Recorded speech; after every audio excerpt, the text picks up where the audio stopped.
Praise the Lord, hallelujah hallelujah. अपने आप को तैयार कीजिए क्योंकि खुदा बता यहाँ खड़ा शख्स कोई भी हो सकता है, यहाँ खड़ा मैं हो सकता हूँ या मेरी जगह कोई और भी खड़ा हो सकता है, लेकिन सबसे बढ़कर सबसे अहम जो बात है वो मेरा और आपका खुदा आसमानी खुदा आपसे और मुझसे बात करने के लिए तैयार है। ओ प्रेज़ द लॉर्ड, हालेलुया। उससे कहिए कि खुदा तू आज रात मुझसे बोल, उससे कहिए कि खुदा आज रात मेरे साथ खुदा मैं आज सब खुदा मेरी हजूरी में आ चुका हूँ मेरे खुदा, और मैंने अपनी खुदा आवाज़ से तुझे सुनाई है मेरे खुदा, और अब वक्त है मेरे खुदा तूने अपने बंदा यिर्मयाह नबी की मार्फत फरमाया कि मुझे पुकार और मैं तुझे जवाब दूंगा। ऐ खुदा हमने तुझे पुकारा है और खुदा तू यहाँ पर उतरा है। मैं तेरी शुक्रगुजारी करता हूँ मेरे खुदा, तेरी शुक्रगुजारी करता हूँ, दिल से तेरा शुक्रगुजार हूँ मेरे आसमानी बाप कि खुदा तू यहाँ पर मौजूद है। तेरी हजूरी के बड़ी बरकत देना यीशु और मसीह के नाम से ये दुआ मांगते और पा लेते हैं, आमीन।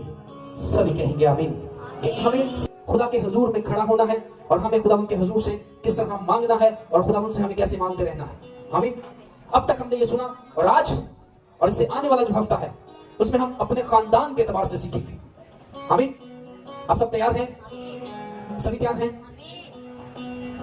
आज का शांत है, अपनी फैमिली को लेकर, अपने अजीज़-ओ-क़रीब को, अपने रिश्तों को लेकर इंसान बड़ा ही परेशान है। लेकिन आज का जो मैसेज है, आज के इस मैसेज में हम गौर करेंगे, हम देखेंगे कि हमें अपने खानदान, अपने घराना के लिए क्या करने की जरूरत है। अगर इससे पहले हम ऐसा कर रहे थे तो बहुत अच्छी बात है, हमें और ज्यादा मजबूत होने की जरूरत है, हमें और ज्यादा खुदावन में बढ़ने की जरूरत है। और अगर आज तक हम ऐसा नहीं कर रहे थे तो हमें ऐसा करने की जरूरत है। प्रॉब्लम्स, मामलात उस वक्त तक मामलात रहते हैं जब तक उसका हल ना हो। जब किसी चीज का हल ना हो उस वक्त तक उसके मामलात बढ़ते चले जाते हैं, वो मसले बढ़ते ही चले जाते हैं। लेकिन जब उसका हल निकल आता है तो उस वक्त वो मामलात नहीं रहते बल्कि वो हल हो जाते हैं। और जब हल हो जाते हैं फिर इंसान उसे आगे बढ़ने की कोशिश करता है। सो आज हम खुदा उनकी कलाम मुक़द्दस में से देखेंगे, यकीनन खुदा कुछ नहीं करता जब तक कि अपना भेद अपने खिदमत गुजार नबियों पर पहले आश्कारा ना करे। सभी कहेंगे आमीन, आमीन। सभी जोर से कहेंगे आमीन। खुदा कुछ नहीं करता मेरे अजीज जब तक खुदा बता ना दे, जब तक खुदा आगाही ना दे दे, खुदा कुछ नहीं ऐसा करता।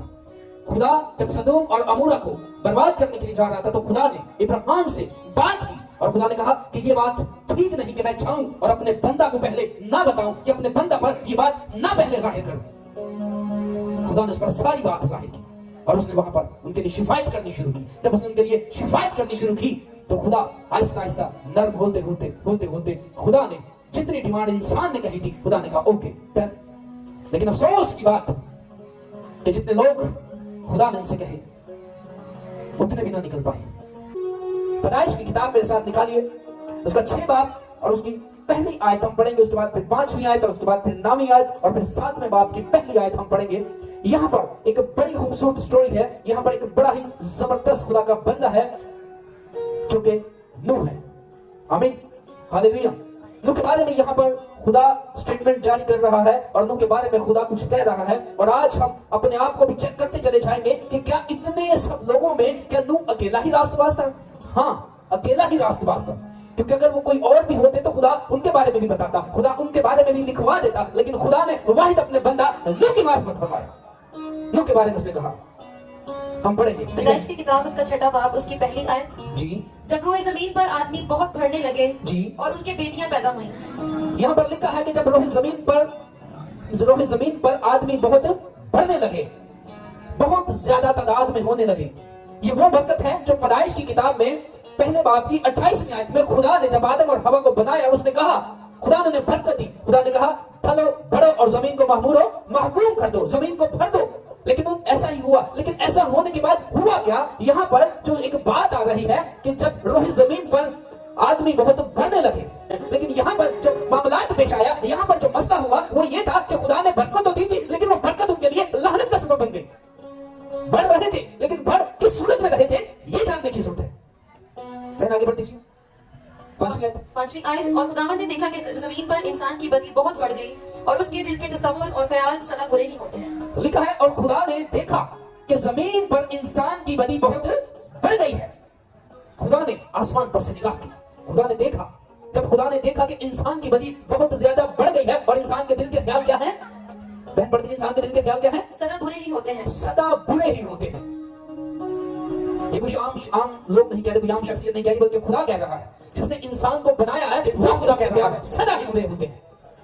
इसका मतलब कि उनके दिल के ख्याल बुरे थे, उनकी सोचें बुरी थी, उनके इरादे बुरे थे, उनके प्लान्स बुरे थे, वो जो करते थे वो गलत करते ये है थे। जी, नूह मर्दे रास्तबाज और अपने जमाना के लोगों में बेऐब था और नूह खुदा के साथ साथ चलता रहा। नूह का निस्बतनामा ये है कि नूह मर्दे रास्तबाज था। नूह क्या था? सभी कहते हैं क्या था? मर्दे रास्तबाज था। ये खुदा का कलाम कह रहा है कि नूह मर्दे रास्तबाज था। खुदा अगर हम ऊपर देखें तो कह रहा है, और खुदा ने देखा कि जमीन पर इंसान की बदी बहुत बढ़ गई है। इंसान की बदी बहुत बढ़ गई है कि जो मर्दे रास्तबाज है, जो खुदा से डरता है, जो खुदा के कवानीन को मानता है, जो खुदा के अहकाम को सुनता है और उस पर अमल करता है, एक शख्स ऐसा है। और उससे 3 बेटे सिम, हाम और याफ पैदा हुए। उससे कितने बेटे पैदा हुए? 3 बेटे पैदा हुए, सिम, हाम और याफ। ये 3 उसके बेटे पैदा हुए। ये 3 उसके जो बेटे पैदा हुए वो भी अपने बाप के ताबिया थे, क्योंकि नूह जो था वो मर्दे रास्तबाज था, वो खुदा से डरता था, और जब वो खुदा के ताबिया था तो उससे होने वाली औलाद जो थी वो भी खुदा के ताबिया थी। और जब इंसान खुदा के ताबिया नहीं होता तो फिर उसकी औलाद उसके ताबिया नहीं होती। ये बात हकीकत है, सच है। क्योंकि जब इंसान ऊपर का सिस्टम जब ठीक नहीं होता तो नीचे का सारा सिस्टम खराब हो जाता है। और जब सारा सिस्टम खराब होता है तो वो ठीक नहीं होता, उसे ठीक कोई कहता नहीं है। इंसान की बात की पहली आयत पढ़ती जरा।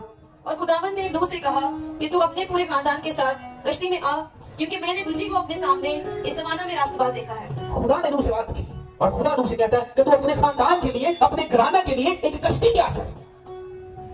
खुदा जो खुदा से डरते हैं, जो खुदा के कवानीन को मानते हैं और मर्दे रास्तबाज होते हैं, खुदा उनके बारे में स्टेटमेंट जारी करता है। खुदा कुछ भी करने से पहले उन्हें बताता है, और जब खुदा कुछ बताता है तो इंसान वैसा ही जब करे तो इंसान बदल नहीं सकता।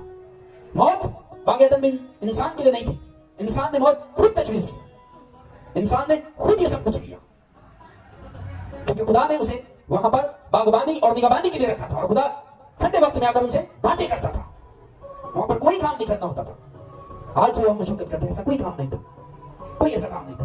पढ़ाना पांडे भी नहीं थोड़े पे, कोई ऐसा काम नहीं करना पड़ता, बिल्कुल रिलैक्स। लेकिन अफसोस की बात है, इंसान ने अपने लिए खुद मौत तजवीज़ की। और खुदा उसे कहता है कि तू अपने घराना के लिए कश्ती बना।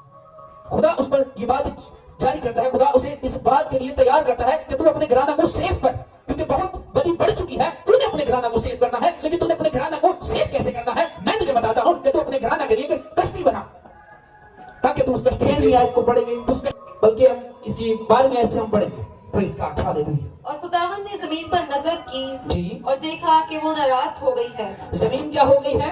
नाराज हो गई है। जब हम पहले दौर में देखते थे कोल्हू लगाए जाते थे तो उसमें एक बैल उसकी आंखें बंद करके उसे जोत दिया जाता था और वो उसके चौगिर्द घूमता रहता था, लेकिन वो किसी मंजिल तक नहीं पहुंचता था। उसे ऐसा लगता था कि मैंने बहुत सफर कर लिया है, मैं बहुत दूर चला गया हूं, बहुत दूर चला गया हूं, मैं अपनी मंजिल के करीब आ गया हूं। लेकिन दर हकीकत में वो कहीं किसी मंजिल की तरफ बढ़ा नहीं है, बल्कि वो तो गोल गोल घूम रहा है, बस घूमे चला जा रहा है, घूमे चला जा रहा है, क्योंकि वो अपनी मंजिल की तरफ नहीं जा रहा था।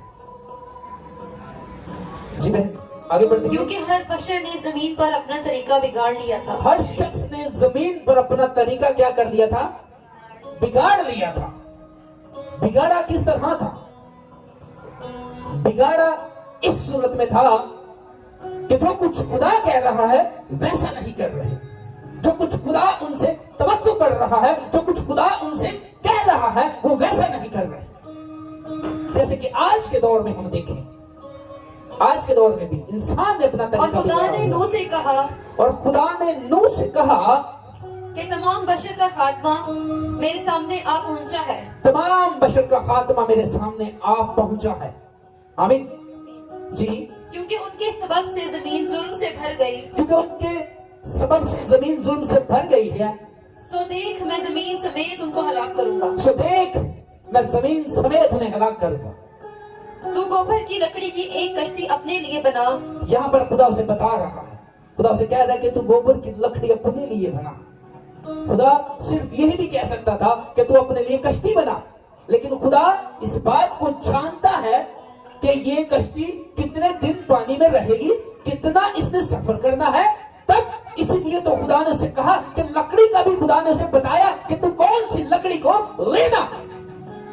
जब हम खुदा के साथ चलते हैं तो खुदा हमारी छोटी छोटी चीजों को देखता है, छोटे छोटे अमल्स को देखता है, छोटी छोटी हमारी बातों को खुदा नोट करता है। और खुदा हमसे कहता है, जब हम खुदा के हुजूर में जाते हैं, दुआ करते हैं, हम किसी बात को लेकर परेशान होते हैं, तो हम खुदा के हुजूर में जब जाकर कहते हैं तो खुदा फिर आपसे बात करता है और खुदा आपको बताता है कि आपने क्या करना है। आज अगर हमें अपने मामलात का हल नहीं मिलता तो उसका वजह, उसका सबब यही है कि हम खुदा के हुजूर वैसे जाते नहीं, खुदा से हम वैसे मांगते नहीं। जी बहन, उस कश्ती में कोठरियां तैयार करना, खुदा ने यहाँ पर उसे सारी तफसील आगे बताई, सब कुछ के तू ऐसा करना, तू ऐसा करते चले जाना, और तू जब ऐसा करता जाएगा तो उस वक्त कुछ होगा। लेकिन खुदा ने उसे बता दिया था कि तू अपने खानदान के लिए एक कश्ती तैयार करना। मेरे अजीज, ये तो हमने नूह की स्टोरी पढ़ी, ये तो हमने नूह के बारे में देखा कि नूह ने अपने घराना को सेव करने के लिए, उन्हें उनकी बाउंड्री को कवर करने के लिए, ताकि मेरे बच्चे कहीं बाहर ना जाए, मेरे बच्चे सेफ रहें, मेरे बच्चे कहीं से बिगड़ ना जाए। जो बजाते सिम, हाम और याफत, क्या वो उस दुनिया में नहीं रहते थे? क्या नूह उस दुनिया में नहीं रहता था? सब ही उस दुनिया में रहते थे, लेकिन रहते जरूर थे, लेकिन उन्होंने अपना तरीका नहीं बिगाड़ा था, उन्होंने अपना लाइफस्टाइल नहीं चेंज किया था। आज हम अपने लाइफस्टाइल्स को लेकर हम कहते हैं कि जी ऐसा लाइफस्टाइल होना चाहिए, ऐसा होना चाहिए। आज हमने अपने तरीकों को बिगाड़ लिया है। और नूह ने जब कश्ती बनाई, जमीन में से पानी निकलना शुरू हो गया, आसमान पर से पानी बरसना शुरू हो गया। तो वो पानी, मैं आपको ये बताना चाहता हूं कि वो पानी जो था वो दुनिया को तो हलाक कर रहा था, लेकिन नूह और उसके घराना को ऊपर ऊपर लिए चला जा रहा था। नूह और उसका घराना सेफ थे, लोग उस पानी से मर रहे थे, लेकिन नूह और उसका घराना पूरे का पूरा सेफ था। अगर आज हम देखें कि किस कदर हालात बिगड़ते ही चले जा रहे हैं, संभलने की तरफ आ ही नहीं रहे, तो इन बिगड़ते हुए हालातों में हमें क्या करना है? हमें किस चीज को देखना है? हमें अपनी फैमिली को कैसे सेव करना है? हमें अपने खानदान को, अपने घराना को, अपने इलाका को, अपने शहर को हमें किस तरह सेव करना है? आज ये सवाल हमारे लिए है। दुनिया ने अपना तरीका बिगाड़ दिया है, लेकिन जो कोई खुदावंद में आ जाता है वो सेफ हो जाता है। और यीशु मसीह ने बड़ी खूबसूरत बात कही मुकद्दस मत्ती की इंजील उसका 24 बाब और उसकी 37वीं आयत में। यहाँ पर मेरे मसीहा ने एक बड़ी खूबसूरत बात कही। मुकद्दस मत्ती की इंजील उसका 24 बाब उसकी 37वीं आयत से लेके 39वीं आयत तक हम पढ़ेंगे।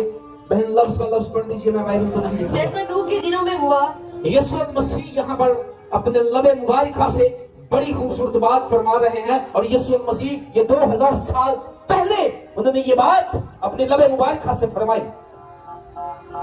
जी बहन पढ़ दीजिए शुरू से। नूह के दिनों में हुआ, वैसा ही इब्ने आदम के आने के वक्त होगा। ये यीशु मसीह की आमद के बारे में ये बात की जा रही है। यीशु मसीह उस वक्त रोहे जमीन पर थे, इंसानी बशर, वो हयात तैयबा में थे अपनी, जब वो बदल लेकर आए थे जमीन पर।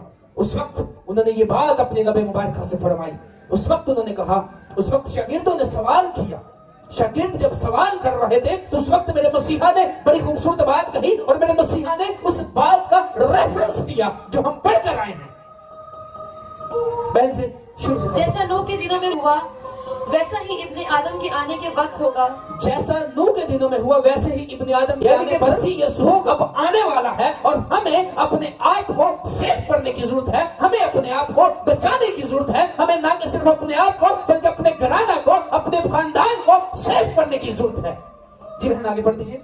जैसा नूह के दिनों में हुआ, जी, वैसा ही इब्ने आदम के आने के वक्त होगा। जी, क्योंकि जिस तरह तूफान से पहले के दिनों में लोग खाते पीते और ब्याह शादी करते थे, उस दिन तक के नूह कश्ती में दाखिल हुआ। जब तक नूह कश्ती में दाखिल नहीं हुआ था, नूह इस बात की मुनादी कर रहा था, जैसे आज इस वक्त इस घड़ी इलाका क्रिश्चियन टाउन गली नंबर 5 में इस बात की मुनादी की जा रही है, बताया जा रहा है।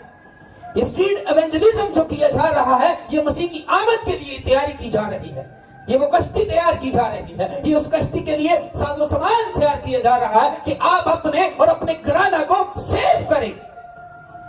लेकिन लोग उस वक्त भी ब्याह शादी कर रहे थे। ब्याह शादी करना बुरी बात नहीं है, लेकिन सबसे बड़ी जो बात है वो गौर तलब है, वो ये बात है कि क्या मैं अपनी फैमिली को, अपने खानदान को किस कदर कितना सेव कर रहा हूं। जी मैंने आगे पढ़ दीजिए। और जब तक तूफान आकर उन सबको बहा न ले गया, जी, उनको खबर ना हुई, और उनको खबर ना हुई, जी, उसी तरह इब्ने आदम का आना होगा। उसी तरह इब्ने आदम का आना होगा, मेरे मसीह का उसी तरह आना होगा। क्या आज इस वक्त इस घड़ी या चंद लम्हे बाद अगर मसीह आ जाता है तो क्या हम अपने आप को तैयार किए हैं, या हम अपने खानदान को सेव किए हुए हैं, या हमने ऐसा कभी सोचा है?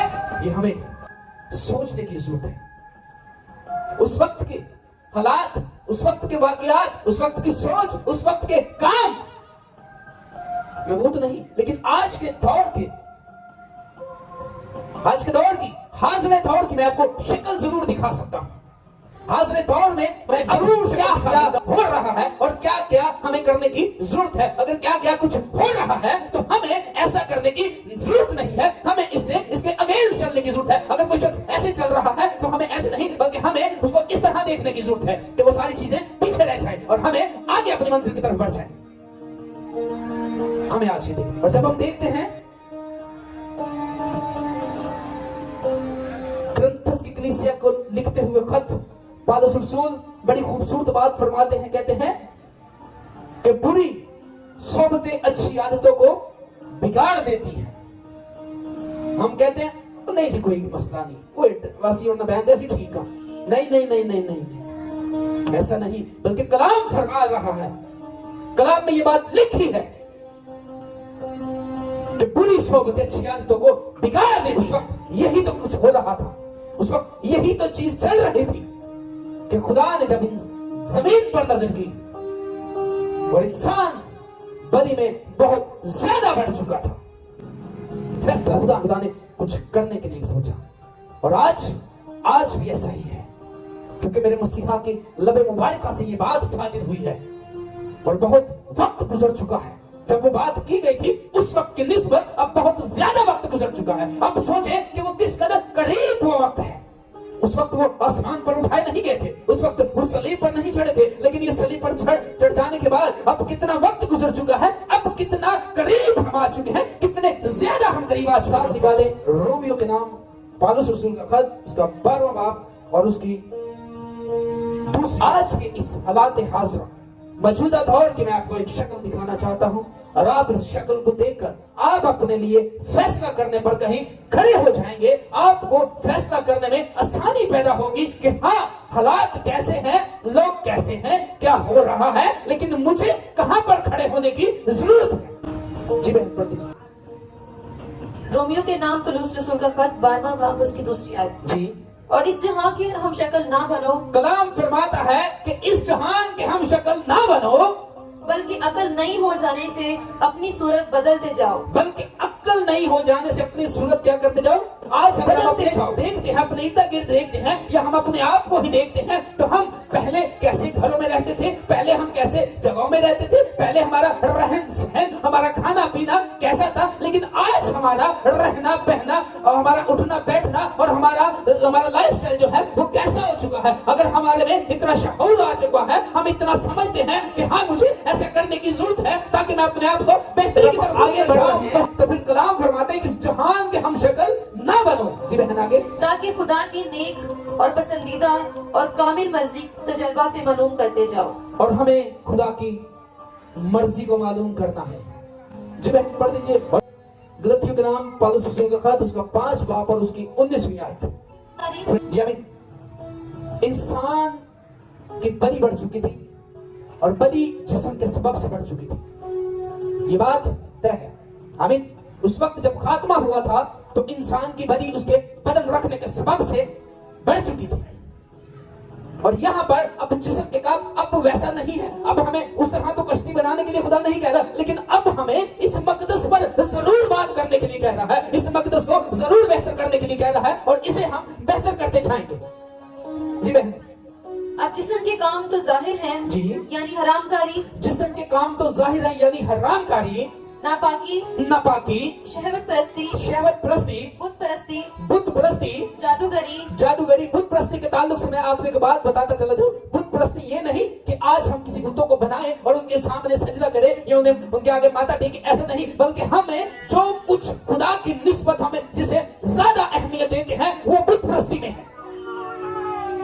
क्योंकि जो कुछ हम खुदा की निस्बत, खुदा को जहां पर हमने रखना है, खुदा को जहां हमने अव्वल दर्जा देना है, वहां पर अगर हम उस दूसरी चीज को अहमियत देते हैं तो हम बुत परस्ती करते हैं। इबादत का वक्त है, इबादत के वक्त में हम अपने मोबाइल्स को देखते हैं, इबादत के वक्त में हम अपने अजीजो कारिब को वक्त देते हैं, इबादत के वक्त में हम कहीं और चले जाते हैं, इबादत के वक्त में हम कहीं और मसरूफियात हो जाती है हमारी, तो ये बुत परस्ती के बराबर है। और खुदा सबसे ज्यादा संगीन जुर्म जो है वो खुदा इसी बात पर एक्शन लेता है, क्योंकि खुदा कहता है कि तुम मेरी बाबत,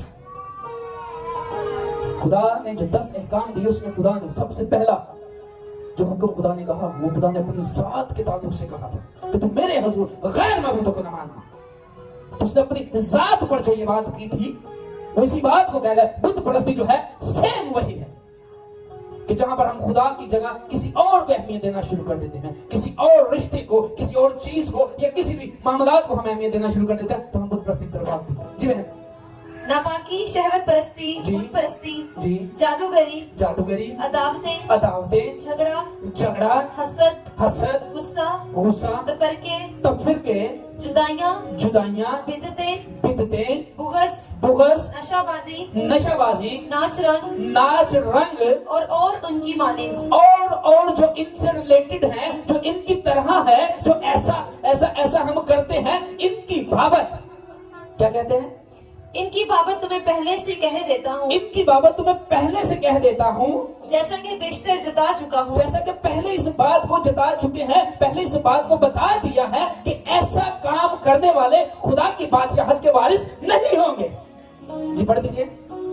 कि ऐसे काम करने वाले खुदा की बादशाही के वारिस ना होंगे। ऐसे काम करने वाले, ऐसे काम करने वाले जो झगड़ा करते हैं, हसद रखते हैं, तफरीके, बिदते, जुदाइयां, बुग्स, नशाबाजी, नाच रंग, इन्हें जो अहमियत देते हैं, बाइबल मुकद्दस साफ और क्लियर बताती है किसी का लिहाज नहीं रखती। जहां उसने कहा कि यस्सी का बेटा दाऊद मेरे दिल के अनमुआफिक है, वहां उसने उसका गुनाह भी जरूर लिखा जो कुछ उसने किया। अगर खुदा कि जो दिल के मुआफिक है, जो जिसके दिल के अहद मुताबिक है, जो उसकी जैसा खुदा चाहता है वैसा है, तो उसके अंदर भी जो गुनाह आया था खुदा ने वो लिखवा दिया। और अगर खुदा ने उसके बारे में सब कुछ लिखवा दिया तो पंजाबी की मिसाल है अंदर असी केस खेलती पूरी, जो खुदा के इतना करीब था, इतना करीब था, इसके बारे में खुदा स्टेटमेंट अपनी जारी करता है, तो हम किसके बेचारे हैं? हम कौन हैं? तो आज के बाद से हमें इस बात पर गौर करने की जरूरत है कि हमें अपने खानदान को सेव करना है, हमें अपने बच्चों को सेव करना है, हमें अपने घराना को सेव करना है, ताकि हम खुदावंद की बादशाहत में जाने वाले हो सके। आमीन, आमीन, हालेलुया, हालेलुया। सो एक हम जो गीत गा रहे थे उसके एक मिसरा में गा रहा था, मैं कहता कईयां ने तो कहना साडे बच्चे बच गए ने, कईयां ने तो कहना साडा खानदान बच गया। गवाहियां जदों आणगियां शैतान नूं अग लगनी। आप चाहते हैं कि उसको आग लगे? आप चाहते हैं कि आपका घराना सेफ हो? आप चाहते हैं कि आपकी फैमिली सेफ हो? आप चाहते हैं कि आप आसमान की बादशाहत में जाएं? अगर आप चाहते हैं ऐसा तो आइए अपनी आंखों को बंद करें, अपने सर को झुकाएं और खुदा उनके हुजूर इस बात को सोचना शुरू करें, इस बात को अपने सामने गौर करना शुरू करें। मेरे अजीज, खुदा ने आपको बरकत दी।